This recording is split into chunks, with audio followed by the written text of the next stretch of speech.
CM Revanth రెడ్డికి రైతుల కంటే ఎన్నికలే ముఖ్యంగా మారిందని విమర్శించారు BJP state chief Kishan Reddy. Congress ప్రభుత్వం రైతుల పట్ల కక్షపూరితంగా వ్యవహరిస్తుందని మండిపడ్డారు. వరి వేస్తే ఉరి అని కేసీఆర్ అంటే రేవంత్ రెడ్డి దొడ్లు ఒడ్డు వేస్తే బోనస్ ఇవ్వమని అంటున్నారని చెప్పారు.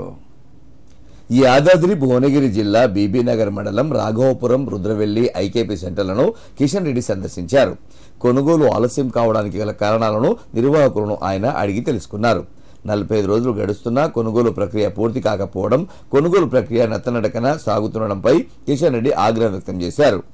ఈ సందర్భంగా మాట్లాడిన ఆయన ధాన్యం కొనుగోలు విషయంలో కాంగ్రెస్ ప్రభుత్వం పూర్తిగా విఫలమైందన్నారు.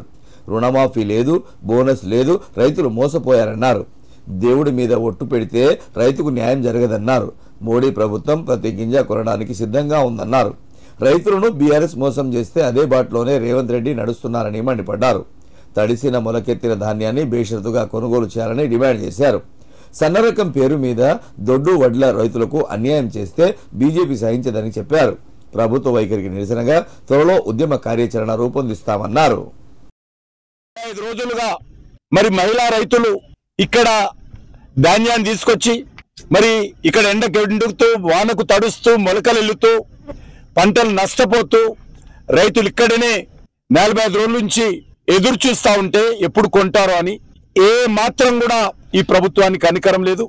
ఈ ముఖ్యమంత్రి గారికి రైతులకు సంబంధించినటువంటి సమస్యల కంటే ఎన్నికలకు ముఖ్యమైన ఈరోజు కేంద్ర ప్రభుత్వము ప్రతి ఆఖరి గింజ వరకు కూడా ప్రతి రాష్ట్రంలో, ప్రతి జిల్లాలో, ప్రతి గ్రామంలో, ప్రతి రైతు దగ్గర ఉన్నటువంటి ధాన్యాన్ని, బియ్యాన్ని కొనుగోలు చేయడం కోసం కేంద్ర ప్రభుత్వం సిద్ధంగా ఉంది.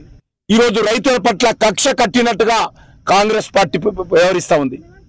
గతంలో కేసీఆర్ అన్నాడు ఊరేస్తే ఊరన్నాడు, ఈయన ఈరోజు దొడ్లు వదిలేస్తే ఊరంటున్నాడు.